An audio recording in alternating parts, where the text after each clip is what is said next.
कहानी की शुरुआत में हम एक छोटी सी बच्ची को देखते हैं जो चार दीवारी में कैद थी। उसके पास वहां से निकलने का कोई रास्ता नहीं था और अचानक चारों ओर से सीमेंट भरने लगी। इससे पहले कि हमें पता चलता कि वो लड़की बच पाई या नहीं, स्क्रीन काली हो गई। इस हादसे के 15 साल बाद हम सैम नाम की एक लड़की को देखते हैं जिसने हाल ही में कॉलेज की पढ़ाई पूरी की थी। उसके पिता एक बहुत बड़ी बिल्डिंग तोड़ने वाली कंपनी के मालिक हैं। सैम की ग्रेजुएशन पार्टी वाले दिन उसके पिता ने खुश होकर उसे अपनी कंपनी में एक नौकरी ऑफर की। उसका पहला काम था एक बहुत पुरानी बिल्डिंग का मुआयना लेकर उसे तोड़ने के लिए रिसर्च करना। ये दरअसल वही बिल्डिंग है जिसमें हमने उस छोटी बच्ची को देखा था। अगर वो कामयाब रही तो उसे कंपनी में हिस्सेदारी मिल जाएगी। ये बेहद तकनीक से बनाई गई एक बहुत मशहूर बिल्डिंग थी जिसके आसपास दूर दूर तक कुछ भी नहीं था। इसे जोसेफ मेलेस्ट्रेजा नाम के एक मशहूर आर्किटेक्ट ने बनाया था। जब सैम बिल्डिंग में पहुंची तो उसका स्वागत वहां की केयर टेकर मैरी ने किया। वो अपने इकलौते बेटे जिमी के साथ वहां रहती थी। सैम ने मैरी से कहा कि वो बिल्डिंग के ही एक कमरे में कुछ दिन रुकेगी।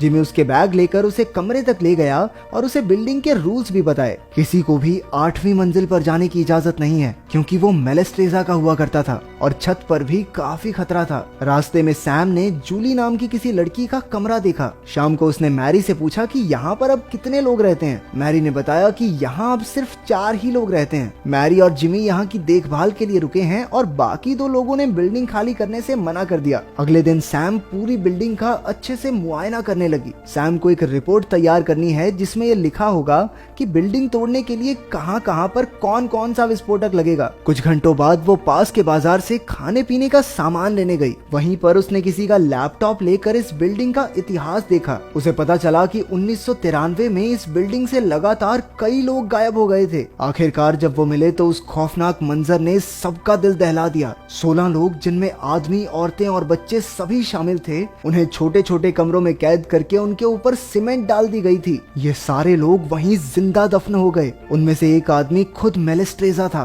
पहले तो इस सब का इल्जाम एक मजदूर पर लगाया गया लेकिन बाद में वो बेकसूर निकला। आज तक उस खूनी के बारे में कुछ पता नहीं चला। इसके बाद बिल्डिंग में वापस आकर सैम ने विस्फोटक लगाने की जगहों पर निशान बना दिए। तभी अचानक उसके पीछे से एक आदमी कुल्हाड़ी लेकर भागता हुआ आने लगा। असल में यह आदमी बाकी 2 लोगों में से एक था जिन्होंने बिल्डिंग खाली करने से मना कर दिया था। इस बिल्डिंग के टूटने से वो बिल्कुल खुश नहीं था। रात को जिमी चुपके से सैम को 8वीं मंजिल पर ले गया।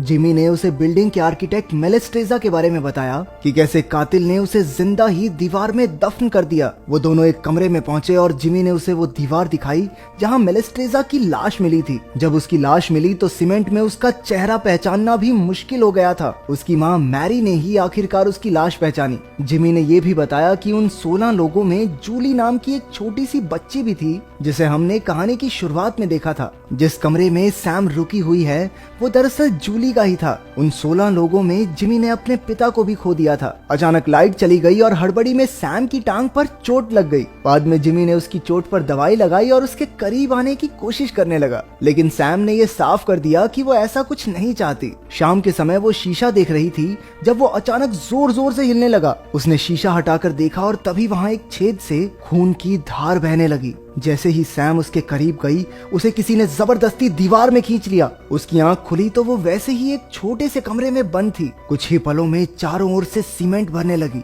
वो डर के मारे चीखती चिल्लाती मदद की गुहार मांग रही थी और अचानक उसकी आंखें खुल गई। उसे महसूस हुआ कि यह सिर्फ एक बुरा सपना था। अब वो सो नहीं पा रही थी तो वो बिल्डिंग में इधर उधर घूमने लगी। अचानक से उसके सामने कुछ आ गया जिससे वो बेहद डर गई। लेकिन ये कोई और नहीं बल्कि उसका बॉयफ्रेंड पीटर था। सैम उसे अपने साथ बिल्डिंग दिखाने ले गई। घूमते घुमाते वो दोनों 8वीं मंजिल तक पहुंच गए। वहां घूमते हुए सैम और पीटर को एक खुफिया रास्ता मिला। सैम उससे नीचे उतरी और वो एक खुफिया कमरे में पहुंच गई। इस कमरे से बिल्डिंग के किसी भी कमरे में झांक कर नजर रखी जा सकती थी। सैम को एहसास हुआ कि जिमी यहीं से उसे नहाते हुए देखता है। जिमी तो बहुत ही चालाक निकला। सैम ने इसके बारे में मैरी से बात की और जिमी शर्मिंदा होकर बाहर चला गया। बाद में रात को पीटर ने कहा कि उन्हें यहाँ से चलना चाहिए। वो खतरनाक सपना देखने के बाद से थोड़ा डरी हुई सैम भी मान गई। इसके बाद उनके कुछ प्यार भरे पल देखकर जिमी को बहुत जलन हुई। अगले दिन सैम अपना सामान बांधने लगी। उसने बिल्डिंग को तोड़ने के लिए लगने वाले विस्फोटक की रिपोर्ट भी तैयार कर ली थी। जाने से पहले जिमी उस पर नजर रखने के लिए उससे माफी मांगने आया। फिर उसने सैम को एक तोहफा दिया। ये मशहूर आर्किटेक्ट मेलेस्ट्रेजा की डायरी थी। उसे पढ़कर सैम को एहसास हुआ कि बिल्डिंग के एकदम बीचों बीच एक बड़ी सी खुली जगह होनी चाहिए। जिमी इस जगह को ढूंढने छत पर गया, लेकिन वो वापस ही नहीं लौटा। सैम और पीटर उसे ढूंढने के लिए उसके पीछे गए। उन्हें बिल्डिंग के बीचों बीच एक बड़ी सी सुरंग मिली जहाँ से जिमी की आवाज आ रही थी। वो उन्हें मदद के लिए पुकार रहा था। सैम एक रस्सी के जरिए उतरकर सुरंग में पहुंची। शुरुआत में तो सब सही चल रहा था, लेकिन अचानक किसी ने एक लोहे का सरिया पीटर के सर के आर पार कर दिया। वो बेचारा सैम की आंखों के सामने ही मर गया। इसके बाद सुरंग में सैम की आंख खुली, लेकिन वहाँ वो अकेली नहीं थी, बल्कि एक रहस्यमय आदमी उसके साथ मौजूद था। ये आदमी कोई और नहीं बल्कि इस बिल्डिंग का आर्किटेक्ट मेलेस्ट्रेजा था, जिसे सैम अब तक मरा हुआ समझ रही थी। असल में वो तब से यहीं पर कैद है। मेलेस्ट्रेजा के हाथ में एक रेडियो था और उसमें से जिमी की मदद मांगने वाली आवाजें आ रही थी। ये साफ था कि ये आवाज जिमी ने रिकॉर्ड की थी ताकि वो सैम को यहाँ पर कैद कर सके। इसके बाद उसने सैम के लिए एक खत फेंका। उसमें लिखा था कि जिमी उसे यहाँ तब तक कैद रखेगा जब तक वो उससे प्यार करना नहीं सीख जाती। फिर जिमी ने सैम की रिपोर्ट उसके पिता को भेज दी और उसकी कार को एक तालाब में डुबा दिया। उसने ये कहानी तैयार की ताकि सबको लगे कि सैम अपने बॉयफ्रेंड के साथ कहीं घूमने चली गई है। उधर सुरंग में मेलेस्ट्रेजा ने एक खौफनाक खुलासा किया। उसने बताया कि 1993 में मरे 16 लोगों के कत्ल के पीछे उसी का हाथ है। मेलेस्ट्रेजा को लगता था कि पौराणिक मिस्र की इमारतें आज भी वैसी की वैसी इसलिए खड़ी हैं क्योंकि वहाँ जिंदा लोगों को दफनाकर उनकी बलि दी गई थी।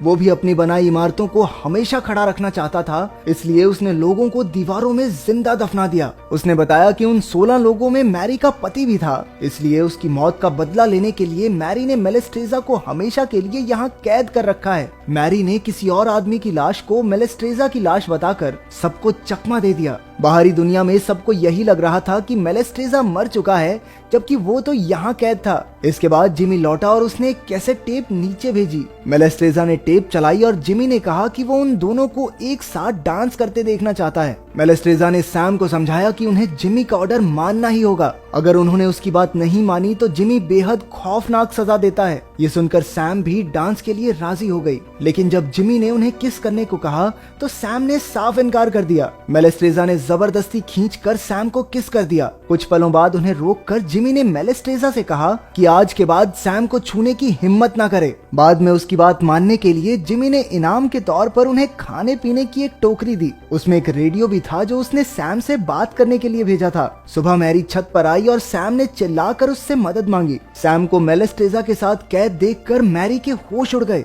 मैरी ने गुस्से में कहा कि ये जगह सिर्फ और सिर्फ इस दरिंदे के लिए थी, लेकिन अब उन्हें सैम को भी वहीं कैद रखना होगा, नहीं तो वो बाहर निकलकर पुलिस को सारी खबर दे देगी। और अगर पुलिस ने मैरी को जेल में डाल दिया तो जिमी एकदम अकेला हो जाएगा। इसके बाद दोपहर को सैम के पिता अपनी टीम के साथ बिल्डिंग तोड़ने आ पहुंचे, क्योंकि उन्हें सैम की रिपोर्ट मिल गई थी। उन्होंने विस्फोटक लगाने शुरू कर दिए। उधर सैम अभी भी मेलेस्ट्रेजा के साथ बिल्डिंग में कैद थी। उसने जिमी को रिझाकर वहां से निकलने की कोशिश की, लेकिन कोई फायदा नहीं हुआ। इसके बाद मेलेस्ट्रेजा ने एक कब्र खोदी जो सीमेंट की पाइप से जुड़ी हुई थी। उस पागल को लगता था कि टीम इस बिल्डिंग को नहीं तोड़ पाएगी अगर एक और आदमी जिंदा दफन होकर अपनी जान की बलि दे दे। उसने अपनी ही जान कुर्बान करने का फैसला किया। उसने सैम से कहा कि उसे मार डाले। थोड़ा हिचकिचाने के बाद सैम ने उसे मार डाला और वो अपनी कब्र में गिर गया। अब कब्र सीमेंट से भरने लगी। उधर बिल्डिंग के बाहर मैरी और जिमी खड़े थे। कुछ ही पलों में धमाका होने ही वाला था कि जिमी का मन बदलने लगा। अचानक वो सैम का नाम पुकारते हुए बिल्डिंग की ओर भागने लगा।